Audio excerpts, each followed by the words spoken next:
वंदना अर्पित करतो।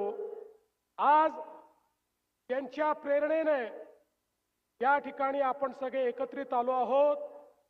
ते खऱ्या अर्थानं छत्रपती शिवरायांचा विचार हा सामान्य माणसामध्ये तरुणांमध्ये रुजवण्याचं काम करतात। असे आदरणीय संभाजीराव भिडे गुरुजी, सन्माननीय प्रकाश आंबेडकरजी, चंद्रकांत दादा पाटीलजी, प्रकाश अण्णा आवाडेजी, त्याचप्रमाणे या ठिकाणी उपस्थित अशोक मानेजी, सुरेश हळवणकरजी, आमचे लोकप्रिय खासदार धैर्यशील मानेजी, लोकप्रिय आमदार ज्यांनी मला निमंत्रित केलं ते डॉक्टर राहुल आवाडेजी, श्रीमती पल्लवी पाटील, श्री महाजन गुरुजी, श्री प्रसाद जाधव, श्री मंगेश मस्कर, मंचावरील सर्व मान्यवर आणि या ठिकाणी इथपर्यंत माझी नजर जाते, मला भगवं वादळ दिसतंय असे सगळे या ठिकाणी उपस्थित माझ्या सर्व धर्मप्रेमी भगवाप्रेमी भगिनी आणि बंधूंनो, आज मला अतिशय आनंद आहे की ज्यांच्याबद्दल म्हटलं गेलं देश धर्म पर मिटने वाला शेर शिवा का छावा था, महापराक्रमी परम प्रतापी एक ही शंभू राजा था, असे छत्रपती संभाजी महाराज यांच्या अतिशय भव्य सुंदर अशा पुतळ्याचं अनावरण करण्याची संधी या ठिकाणी मला मिळाली।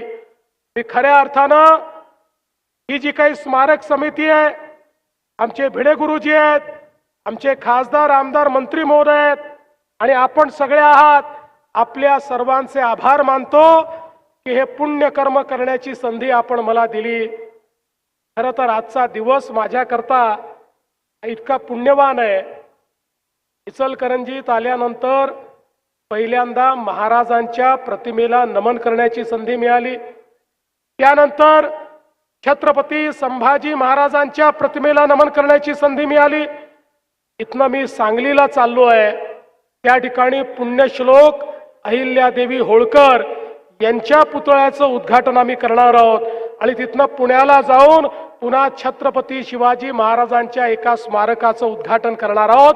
त्यामुळे आजचा खरा हा दिवस हिंदवी साम्राज्याला पूर्णपणे समर्पित अशा प्रकारचा दिवस आज मला व्यतीत करण्याची संधी मिळाली आहे, याचा मला अतिशय आनंद आहे। मी पहिल्यांदा तर अभिनंदन करेन इथल्या समितीचं की ज्यांनी अतिशय पुढाकार घेऊन मोठ्या प्रमाणात लोकसहभागातून हा पुतळा या ठिकाणी उभारला। याचा खालचा भाग जरी शासनाच्या माध्यमातून आपले खासदार साहेब आमदार साहेब यांनी तयार केला, तथापि मला ही गोष्ट अतिशय मनापासून आवडली की आपल्या छत्रपतींचा पुतळा, आपल्या युवराजांचा पुतळा हा जनसहभाग त्याच्यामध्ये असणं हे अत्यंत महत्त्वाचं आहे।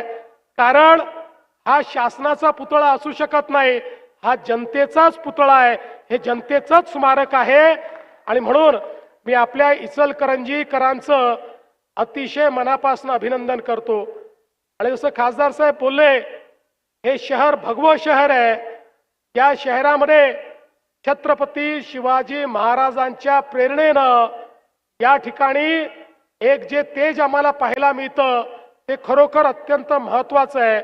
आणि ही देखील मला असं वाटतं उत्तम योगायोग आहे की एकीकडे महाराज आणि दुसरीकडे छत्रपती संभाजी राजे यांचे दोन्ही पुतळे आपल्या सगळ्यांना या गोष्टीचं स्मरण देत राहतील की आज आपण भगव्या टोप्या, भगवे फेटे आणि भगवा झेंडा घालून, झेंडा हाती घेऊन या ठिकाणी राहू शकतो।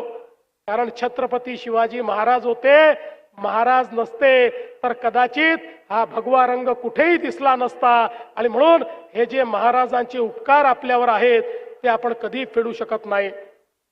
खऱ्या अर्थानं छत्रपती संभाजी महाराजांचा इतिहास हा या देशातला असा दैदिप्यमान इतिहास आहे की जो प्रत्येकापर्यंत पोचलाच पाहिजे।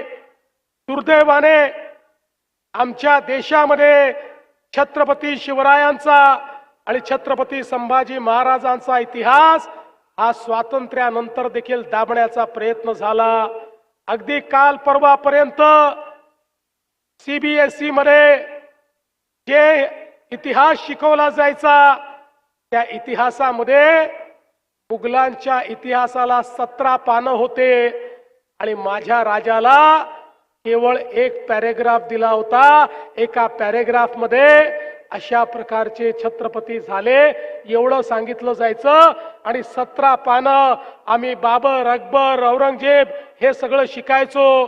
पण मी धन्यवाद देईन मोदी साहेबांना, त्यांनी निर्णय बदलला आणि आता एका पॅरेग्राफ मध्ये मुघली साम्राज्य आलं आणि छत्रपती शिवाजी महाराजांच्या इतिहासाला 21 पानं हे या ठिकाणी इतिहासामध्ये स्थान मिळालं आणि संपूर्ण मराठी आणि हिंदवी स्वराज्य जे आहे या स्वराज्याचा इतिहास आता आपल्या मुलांना शिकायला मिळतो।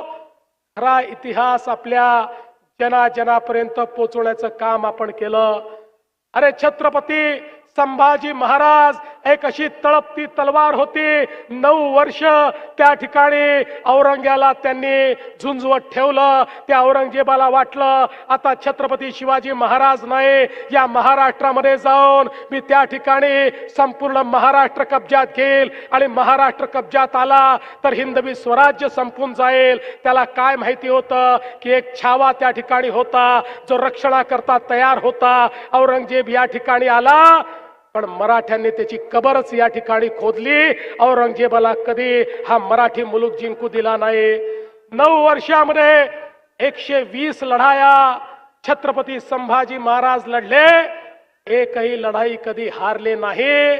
अरे या ठिकाणी दगा झाला नसता तर या छाव्याला पराजित करण्याची ताकद कुठल्या औरंग्यामध्ये नव्हती, कुठल्या मुघलामध्ये नव्हती। अशा प्रकारचा लढवय्या होता। रणनीती असेल, युद्धनीती असेल, या सगळ्या गोष्टी तर त्यांना माहितीच होत्या। पण वयाच्या 14व्या वर्षी संस्कृतचा ग्रंथ लिहिणारे, संस्कृतचे पांडित्य देखील याच आमच्या छत्रपती संभाजी महाराजांच्या ठाई होते। 11 भाषा ठाऊक असलेला आमचा राजा, ज्यांना त्या ठिकाणी इतक्या मोठ्या प्रमाणात साहित्याची निर्मिती केली, नाट्याची निर्मिती केली, शौर्य काय असतं ते आपल्याला सांगितलं।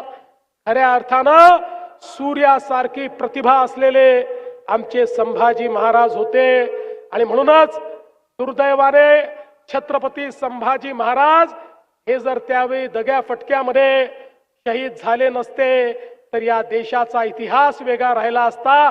अर्थातच छत्रपती शिवाजी महाराज आणि छत्रपती संभाजी महाराजांनी क्रांतीची जी ज्योत पेटवली होती त्यामुळे त्यानंतरही मराठे थांबले नाही आणि खऱ्या अर्थानं त्यानंतर झुंजवत या मोगली साम्राज्याचा नायनाट करून या संपूर्ण भारतामध्ये अफगाणिस्तान पर्यंत हिंदवी स्वराज्य नेण्याचं काम हे या ठिकाणी मराठ्यांनी केलं आणि खऱ्या अर्थानं छत्रपती शिवाजी महाराजांनी जी ज्योत पेटवली होती ती तेवत ठेवण्याचं काम झालं।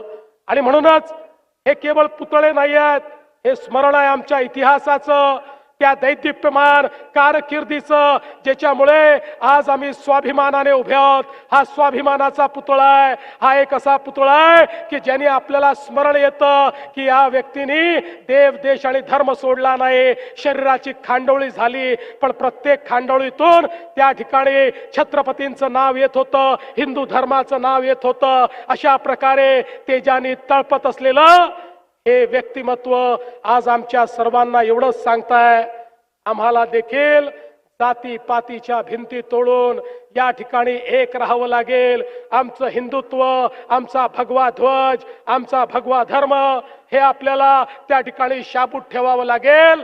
हा हिंदुस्तान जर हिंदुस्तान ठेवायचा असेल तर प्रत्येक हिंदुस्थानी नागरिकाला त्या ठिकाणी त्याच्यातलं हिंदुत्व हे जागृत ठेवावं लागेल। आणि म्हणूनच आज या ठिकाणी भिडे गुरुजींसारखे आमचे जे गुरुजी आहेत हे ज्या प्रकारे छत्रपतींचा इतिहास हा प्रत्येक युवामध्ये रोपित करण्याचा प्रयत्न करतात, त्यातनं एक अशी पिढी तयार होते जी स्वाभिमानी आहे, ज्याला आपला इतिहास माहिती आहे आणि आज त्याचंच एक प्रतीक या ठिकाणी या पुतळ्याच्या माध्यमातून आपल्याला पाहायला मिळत आहे। म्हणून मी आपल्या सगळ्यांचं, इचलकरंजीकर आपल्या सर्वांचं अतिशय मनापासून मी अभिनंदन करतो। आज अनेक आपण विकास कामांचंही उद्घाटन करणार आहोत, त्याकरता आपण वेगळा कार्यक्रम घेतलाय, त्याबद्दलही आपल्याला शुभेच्छा देतो। आणि अर्थातच माननीय खासदार साहेब आणि माननीय आमदार साहेब, इचलकरंजीचा पिण्याच्या पाण्याचा प्रश्न सोडवल्याशिवाय देवाभाऊ शांत बसणार नाही, हे आश्वासनही आपल्याला या निमित्ताने देतो। आणि पुन्हा एकदा आपण हे पुण्य कर्म करण्याकरता मला निमंत्रित केलं, त्याबद्दल आपले आभार मानून मी माझे 2 शब्द संपवतो। धन्यवाद। जय हिंद, जय महाराष्ट्र, छत्रपती शिवाजी महाराज की। त्यावेळी शिवरायांनी भगवा रंग जिवंत ठेवला असं मुख्यमंत्री फडणवीस म्हणाले। छत्रपती संभाजीराजांची प्रतिमा सूर्यासारखी आहे असं सुद्धा मुख्यमंत्री म्हणतात।